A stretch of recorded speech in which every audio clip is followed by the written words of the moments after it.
Hey Edge fans, Michael Kennedy here. I'm joined with head coach Steve Marcus. And Steve, 18 games into the season. You guys are sporting an 11-7 record, which is no small feat when you consider not only the schedule, but an 0-4 start. But you guys are riddled off, an 11-3 record ever since. Why don't you tell us a little bit about the first half of the season? I think it's been a weird schedule. You play your first 8 games in about 13 days, and then we have about scheduled 10 days in between, and then the snowstorm. So a couple games get canceled and moved, and then you don't play a game for 18 days, and then you go and play 5 games or 6 games in 10 days, and then you got another 12 days off. So it's been a weird schedule.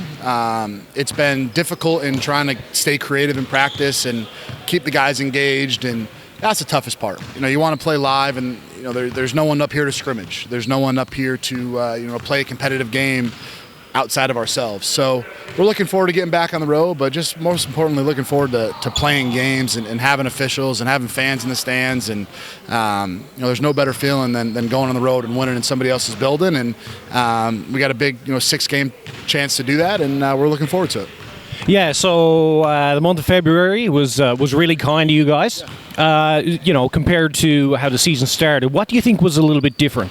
I just think it took a little bit of time for our guys to get their feet wet in this league. We had a lot of new players. Obviously with only 3 returning players in the league and only 2 to the team, and Olu and Junior, and then Ty Watts, the only 3 guys who have played in the league, with us. Karan has a little familiarity with the league, but I just think that it took a little bit for guys like Monte Brandon and Carrington Ward and Kane Broom to see how things are officiated, to see how the speed of the game is, to see the pace of the play. So it took us a little bit, and that was, obviously we didn't want to start 0-4 or even go 2-4 on the first road trip, but it's past in the past now, and there's nothing we can do about it.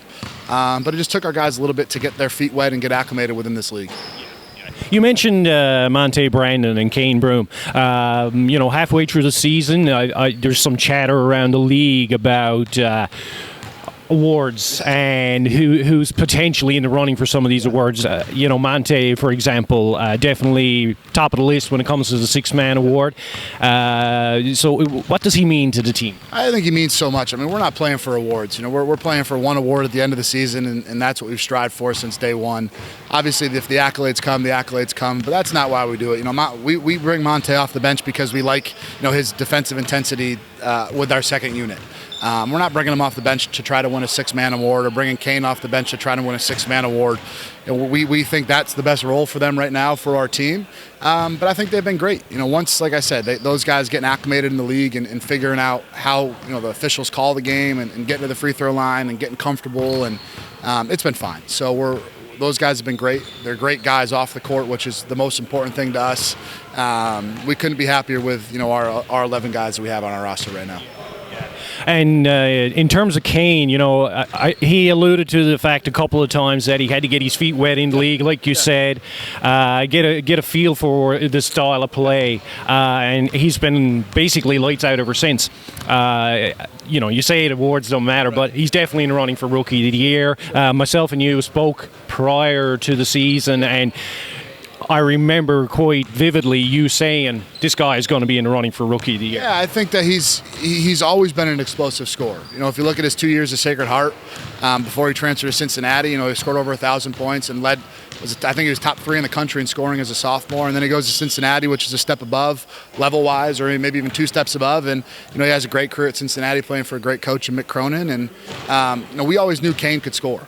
It's the little things that he's doing, the deflections, the steals, the rebounding the ball well for us. So he's been great. I couldn't be happier with Kane. I've known Kane since he was 14 years old in East Hartford. So when we knew we could get him up here, it was an exciting time for Jeff and I and for our organization. Yeah. Big road trip coming up, 6 games, 16 days? 16 days on the road. How do you guys kind of prepare for that mentally and physically? Yeah, I think, physically is the toughest part. With the 12 days in between last playing PEI and then going on the road tomorrow morning, we've tapered our schedule a little bit, almost like a swimmer or a boxer. We practiced really, really hard last week, and then we kind of scaled it back coming up into this week. So, we've had to get creative with how we've practiced. We've got with our strength staff and kind of put together a plan before the season started of when we wanted to do things, and we've been pretty much able to execute that plan outside of a few things. So it's a long road trip. It's a weird road trip in the sense of we play 2 back-to-backs, playing Friday, Saturday. You play in Windsor and then KW, and then you got 5 days off in KW. And you play Thursday, Friday, KW, Sudbury, and then you go to London, and then you go back to Sudbury. So it's a difficult schedule, but we're just going to play who's in front of us, and hopefully we score one more point than they do. So next home games, March 24th, March 25th, here at Mall 1 Centre against the Windsor Express, and then of course we've got April just around the corner with another 8 home games. So you guys are going to have a really friendly schedule to finish out the regular season. I think, obviously last season was finished with 8 games in March, and this year finished with 8 games in April. But there's some really good teams coming in. You got 2 games against London, 2 games against Moncton, 2 games against Halifax, and then 2 games against Sudbury. So those are really good teams. 3 of those 4 teams are fighting for playoff bids, and I'm sure Halifax is going to turn this thing around and start fighting for a playoff bid too. So our goal is to play good enough basketball in March that those games in April we can kind of rest some guys and our position in the playoffs already locked in. That's what we want to do. We don't want to wait to April to turn it up. We want to get going on this this 10 games in March and have a winning record at the end of the month. But with 8 games on the road and 2 games at home, it'll be tough. But I really like our groups, our grittiness, our toughness, and just our chemistry has been fantastic. So we're looking forward to a challenging March and obviously coming home in April. But we got some work to do before we get there. So, Steve, good luck on the road. It's going to be a great trip, and go Edge, go. Go Edge, go. Thanks, guys.